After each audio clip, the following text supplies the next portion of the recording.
Hi everyone, thank you for attending my video presentation for ETHICOMP 2020. Today I'll be presenting my paper, Value Sensing Robots, the Older LGBTI Community. My name is Adam Paulson. I'm here at Charles Sturt University in Australia. Susan McLaren and Oliver Burmeister, who are authors on this paper, are also at Charles Sturt University with me. The fourth co-author on this paper is Ivan Skanes, who is at Newcastle Pride. So to give an overview of what this paper is about, it's about value-sensitive design as applied to care robots, and so we'll discuss those two things first, and we'll also identify some gaps in applying value-sensitive design to care robot design. To fill those gaps, I present a new approach called value sensing robots, and then to frame the discussion and following study, which will test this approach, we focus on a specific case study, that is LGBTIQ plus older adults and social care robots to help alleviate loneliness. Today I'll only be presenting the pilot results and implications of this study. So what is value sensitive design? So VSD, value sensitive design, puts ethics into practice. It is an approach that helps a practitioner conceptualize, investigate, and implement ethical considerations into the design of technological artifacts through a focus on human values, noting that technology is not value neutral and it has an impact on us, and we have an impact on it. And so the focus is values, which is described as that which is important to people in their lives, with a focus on ethics and morality. So how does VSD apply to care robots? So just quickly, a care robot, as described by ISO, is a programmable and autonomous service robot that performs useful tasks for humans, contributing directly towards improvement in the quality of life of humans, excluding medical applications.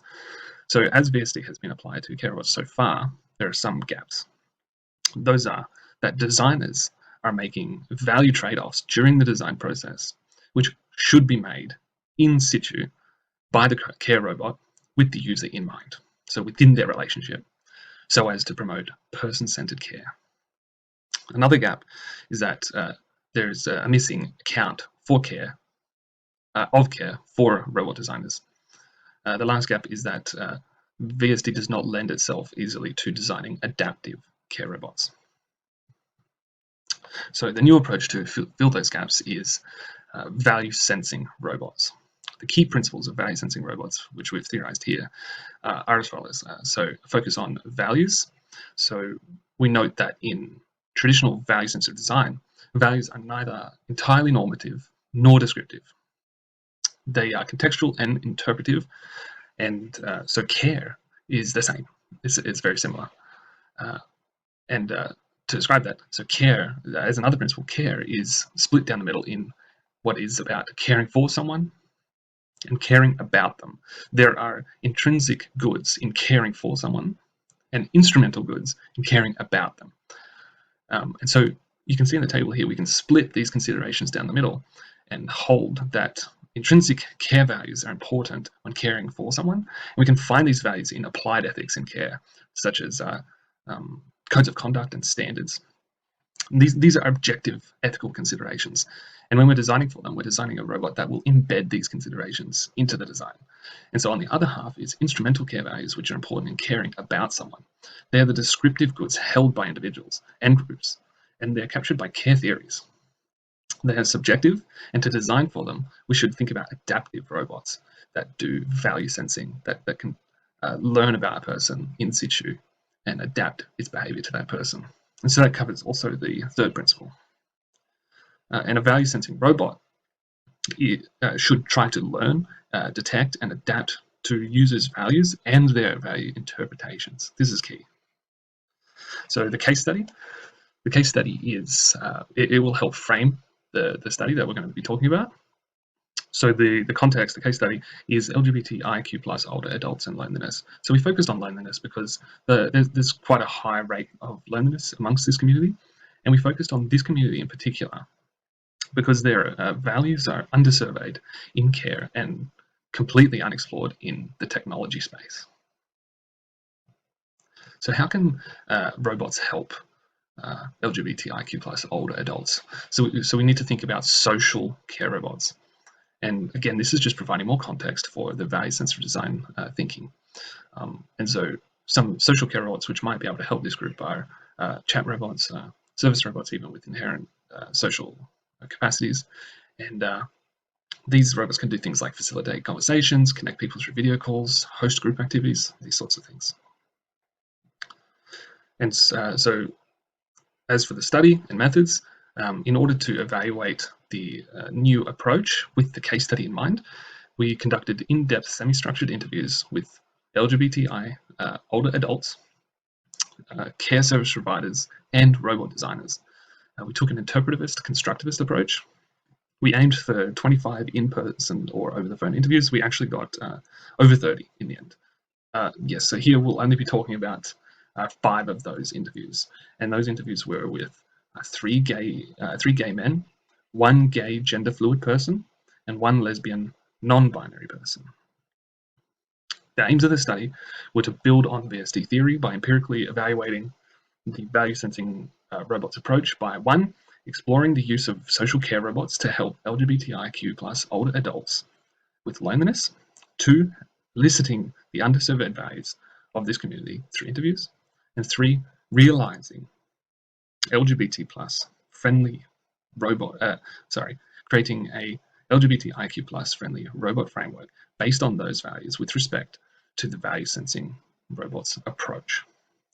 Further aims is to improve the design of tech and remove bias and create knowledge about LGBTI friendly care. So here's the findings. Through the interviews, we found that LGBT connectivity and community was highly valued. Social connectedness also. Appreciating difference was also really valued. Openness, animal companionship, and wider community engagement. And some other things here. We also found that the LGBT older adults had unique interpretations of values, which is really important. So something found in literature, a value like inclusivity, was interpreted as appreciating difference for older adults, LGBT older adults. And understanding this interpretation is quite important because this is how we care for people. Understanding how to care about someone is important, and this should translate into care about design. How do we make use of the findings with value sensing robots? Here's an example of how social connectedness as an intrinsic value can be achieved with different instrumental values of the older LGBT community.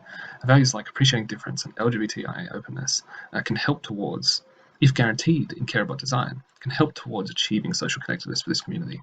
And there are unique care robot design considerations or behaviors that we need to design for if we're going to achieve social connectedness in the best way possible. So for a value like LGBT openness, we might design a robot that attempts to educate uninformed persons on the LGBT aging experience in order to better create social connection with the users present. What are the implications for LGBTI-friendly care with robots from this study? So we're learning about this community's values through tech design. We're creating knowledge to inform LGBTI-friendly care and inclusive tech design. We're providing solutions to loneliness, or at least different options. And we're empowering LGBTI older adults and creating dialogue. What are the implications of this study for value-sensitive design? So we've learned that LGBTI older adults have unique value interpretations and priorities. These value interpretations and priorities ought to be accounted for in care over design, just as they are in care.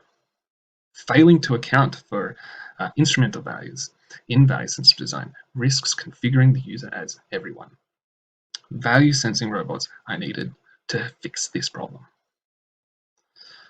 What are the implications of value-sensing robots for value-sensitive design? There are 2 key implications. It promotes person-centered care with value-sensing robots by limiting those value trade-offs made by designers to only intrinsic values found in applied ethics and care.